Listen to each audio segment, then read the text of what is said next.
नमस्कार, स्वागत है आप सभी का आपके अपने YouTube चैनल आशीष की बगिया में और मैं हूं आपका दोस्त आशीष। दोस्तों, आज हम बात करने वाले हैं एक बहुत ही खूबसूरत फ्लावरिंग प्लांट के बारे में, जिसे जानते हैं गोडेशिया के नाम से। इसे क्लारिका, सैटिन फ्लावर इत्यादि नामों से भी जानते हैं।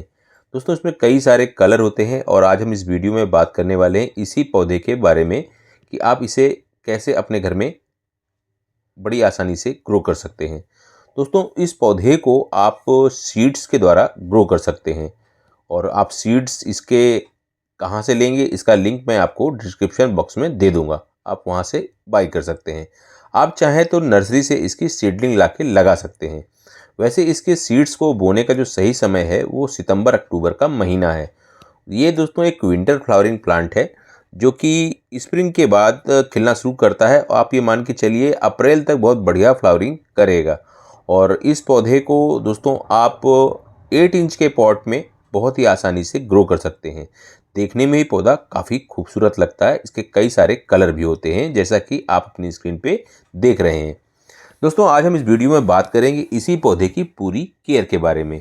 तो दोस्तों, सबसे पहले हम बात करते हैं इस पौधे को आपको लगाना है तो उसके लिए आपको सॉइल कैसी बनानी है। दोस्तों, इस पौधे के लिए आपको वेल ड्रेन सॉइल बनानी है। इसके लिए करीबन आप 50% गार्डन सॉइल ले लीजिए, करीबन 30% उसमें आप कंपोस्ट ऐड कर लीजिए, 20% आप सैंड ऐड कर लीजिए। साथ ही आप चाहें तो कुछ मात्रा इसमें आप जो हमारा राइस हस्क होता है वो भी ऐड कर सकते हैं। तो वहाँ आप जो है जो सॉइल की क्वांटिटी है वो घटा सकते हैं। दोस्तों, जो कि ये सर्दियों का पौधा है तो इसको आपको रखना है ऐसी जगह जहाँ पे इसे कम से कम 5 से 6 घंटे की धूप मिले सर्दियों में। लेकिन जब तेज़ धूप होने लगे, यानी मार्च के बाद का जो महीना आता है, उस समय आप इस पौधे को ऐसी जगह रख दीजिएगा जहाँ इसे सुबह के कुछ घंटों की धूप मिले। तो देखने में बहुत खूबसूरत है ये पौधा। और अगर जब इसमें फूल नहीं आ रहे होते हैं तो इसकी लीव्स भी काफ़ी खूबसूरत दिखाई पड़ती हैं। अगर आप इसकी लीव्स को देखेंगे तो ये आपको बिल्कुल डॉग फ्लावर के जैसे इसकी लीव्स दिखाई पड़ेंगी।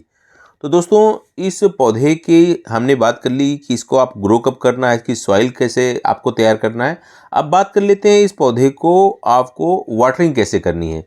तो दोस्तों, जब भी आपको लगे कि इसकी सॉइल सूखी है तो पानी आप इसे दे दीजिए। ज़्यादा पानी देंगे और अगर गलती से आपके गमले में पानी रुक गया तो ये पौधा रूट रॉट का शिकार हो जाएगा और इसकी जड़ें खराब हो जाएंगी, पौधा आपका ख़त्म हो जाएगा। इसलिए पानी देते समय विशेष केयर करनी है। जब आपको सॉइल लगे तभी आप इसमें जब आपको सॉइल सूखी लगे तभी आप इसमें पानी दीजिएगा। अब बात करते हैं दोस्तों, इस पौधे को आखिर फर्टिलाइज़र क्या देना है।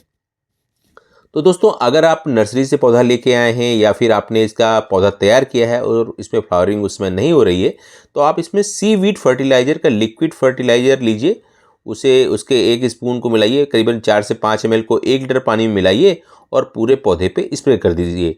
आप सीवीड की जगह अगर आप केमिकल फर्टिलाइज़र इस्तेमाल करना चाहते हैं तो आप NPK 19-19-19 के 2 ml को करीबन 1 लीटर पानी में मिला लीजिए और इस मिश्रण को इस पूरे पौधे पे स्प्रे कर दीजिए। दोस्तों, अगर आप इन पौधों से ज़्यादा फूल लेना चाहते हैं तो आप जो भी पुराने फूल आते हैं उनको हटाते रहिएगा। पुराने फूल आप हटाते रहेंगे तो जो पौधे की एनर्जी है वो वेस्ट नहीं होगी सीड के फॉर्मेशन में। लेकिन अगर आप इन पौधों के सीड्स कलेक्ट करना चाहते हैं तो आप देखेंगे कि फ्लावरिंग हो जाने के बाद वहाँ पे सीड पॉट का निर्माण हो जाता है। तो आप उन सीड पॉट से सीड्स का कलेक्शन कर सकते हैं और उनकी सहायता से अगले सीजन में इन पौधों को बहुत ही आसानी से आप ग्रो कर सकते हैं। तो दोस्तों, ये पौधा बहुत ही कम केयर मांगता है। कम केयर में ढेर सारी फ्लावरिंग करने वाला ये पौधा है। अगर आप इसे एक सीजन लगा लेते हैं तो अगले सीजन में आप इसे ज़रूर लगाएंगे। दोस्तों, इस पौधे में बात की जाए कि इसमें आखिर रोग क्या लगते हैं, तो मुख्यतः इसमें दोस्तों देखने में कोई रोग आपको नहीं दिखाई पड़ेगा जो इसमें लगता हो। ये पौधे अगर ख़राब होते हैं तो हमारी लापरवाही से ख़राब होते हैं। ओवर वाटरिंग ही सबसे बड़ा रीज़न है जिससे हमारे पौधे ख़राब हो जाते हैं। तो दोस्तों, ओवर वाटरिंग बिल्कुल भी आपको इस पौधे पे नहीं करनी है। अगर आपको 1-2 लीव कोई पीली दिखाई पड़ रही है तो आप उन्हें हटा सकते हैं। साथ ही अगर ज़्यादा कुछ समस्या लग रही है तो आप सबसे बेटर है आप बिना किसी परेशानी के नीम ऑयल लीजिए और सुबह सुबह इस पे स्प्रे कर दीजिए। तो कैसी लगी ये जानकारी कमेंट्स में बताइएगा ज़रूर। फिर मिलेंगे किसी नई जानकारी के साथ, तब तक के लिए नमस्कार दोस्तों, हैप्पी गार्डनिंग।